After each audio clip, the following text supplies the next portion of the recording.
Hello मेरे प्यारे बच्चों, मेरा नाम है जगदीश गुरु जी और आप देख रहे हैं अपना पसंदीदा चैनल गुरु जी क्लासेस की गुरु।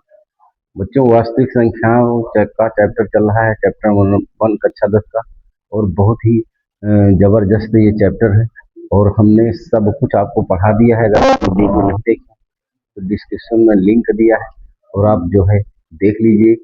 वास्तविक संख्याओं संबंधित कुछ भी बचा नहीं है, केवल बहुविकल्पी प्रश्न बचे हैं और उसके बाद विविध प्रश्नावली के भी अभी क्वेश्चन बाकी हैं, वो भी हम करवा देंगे सब एक एक करके।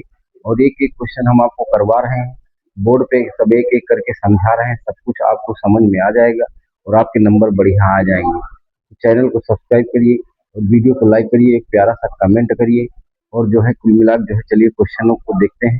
और ये अगर आपके बहुविकल्पी प्रश्न सही कर दिया आपने परीक्षा में तो ये समझ लेना कि 90% के ऊपर आपका रिजल्ट होना है। तो इतना समझिए टॉपर बनने की शुरुआत हो जाएगी शुरू आपकी इस चैनल के माध्यम से। तो चलिए क्वेश्चनों को देखिए जरा ध्यान से, कैसे हम करते हैं आगे सब। देखिए इसमें क्वेश्चन में क्या कह रहा है, 17 गुणे 5 गुणा 11 गुणा 8 प्लस गुणा 2 प्लस 2 गुणे 11 एक भाज्य संख्या है। ये बताना है भाज्य संख्या है, ये सत्य कथन है कि असत्य है कि कह नहीं सकते कि जिसमें कोई नहीं, ये आपको बताना है। तो अब देखिए जरा ध्यान से कैसे करेंगे क्वेश्चन को। और क्वेश्चन ऐसा एक आपके एग्जाम में बहुत आएगा, जरूर पक्का एक एक क्वेश्चन ऐसा आना ही आना है, तो आपको समझ लेना है। ध्यान से जरा देखिए। तो चलिए हम देखते हैं जरा ध्यान। इसमें करेंगे क्या, सबसे पहले हम काम क्या करेंगे, 11 यहाँ है और 11 यहाँ, इनको कॉमन ले लेते हैं। इसको सॉल्व करते हैं क्वेश्चन को। देखिए 11 कॉमन लेंगे हम तो आप बचा का 17 गुणा 5 कर देंगे, 85 हो जाएगा।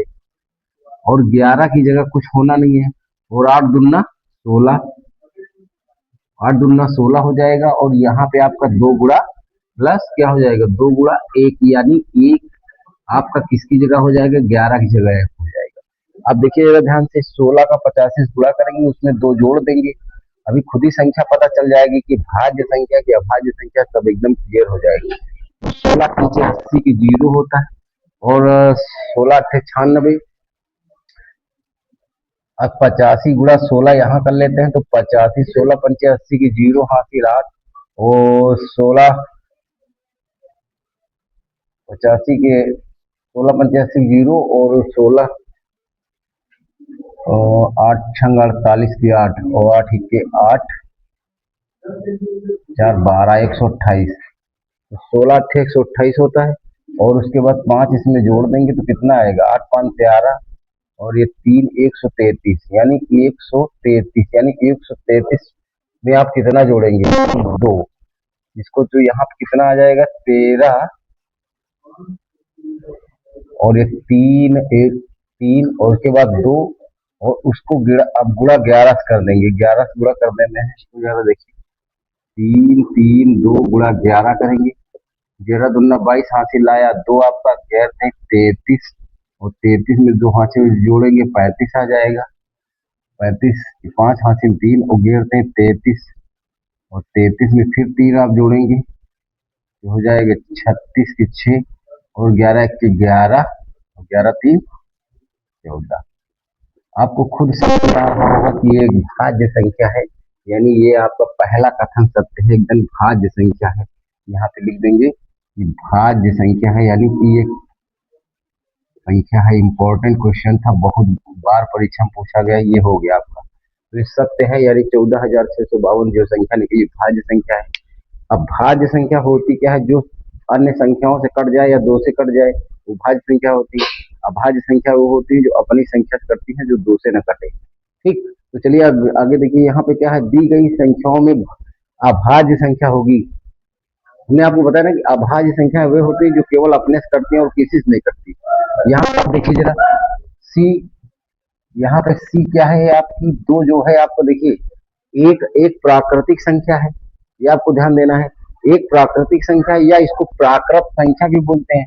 तो प्राकृत संख्या यहाँ पे आप, प्राकृत संख्या क्या है, यहाँ प्राकृत संख्या बराबर क्या है, एक।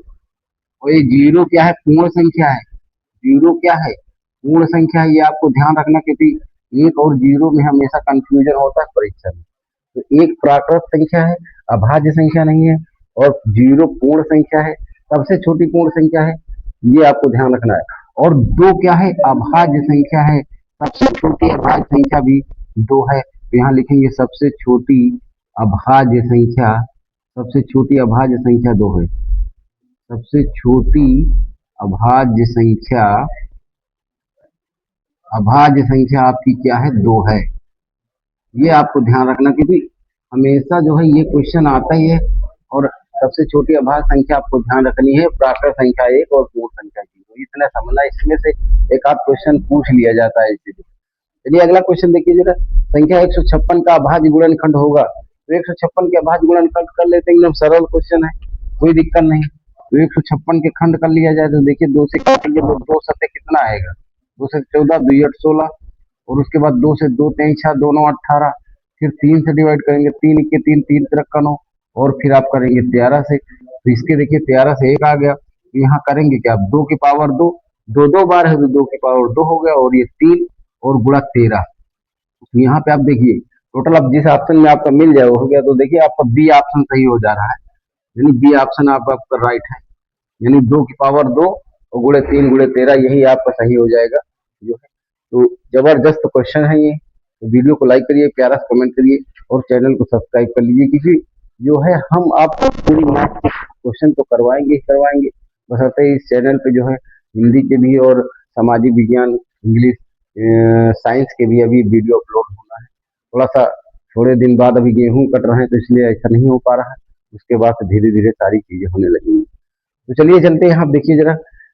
अगला क्वेश्चन क्या है कि यदि 26 156 का लासा 156 है, तो मासा ज्ञात कीजिए। तो मासा ज्ञात करने के लिए आप करना क्या है, आपको देखिए जरा, सबसे पहले यहाँ पे एक संख्या, मासा मतलब एचसीएफ पूरा लिख लेते हैं। मासा आपको निकालना है यहाँ पे, और क्या है आपका, पहली संख्या आपकी कितनी है, पहली संख्या आपकी 26 है, पहली संख्या 26 है, और दूसरी संख्या क्या है, दूसरी संख्या आपकी कितनी है भाई, दूसरी संख्या आपकी कितनी है, यहाँ पे 156 है, तो आप सूत्र लगा देते हैं, और सूत्र लगाएंगे क्या, दूसरी संख्या बराबर, यहाँ पे हम मासा एचसीएफ का सूत्र लगा देते हैं। मासा यानी एचसीएफ, आप इसको एचसीएफ बोल सकते हैं, तो इसको निकालने के लिए सूत्र लगा देते हैं। तो क्या होता है, पहली संख्या, पहली संख्या और क्या होगा, गुणा दूसरी संख्या, गुणा दूसरी संख्या, और बटे आपका क्या हो जाएगा, एलसीएम। बस इसी को हल कर लेना है। तो पहली संख्या आप जानते कितना है, पहली संख्या 26 है, और दूसरी संख्या 156 है, और आपका जो लासा है यानी 156 है, तो 156 से 156 कट जाएगा, यह आ गया 26, तो यही आपका आंसर हो जाएगा, यानी यह सीएफ आपका कितना है, 26, और ऑप्शन नंबर बी आपका सही हो गया, ऑप्शन नंबर बी आपका एकदम सही हो गया। तो अब ये जो वीडियो कैसा लगा है, तो हमें कमेंट में बताएं, चैनल सब्सक्राइब करें और वीडियो को लाइक करें।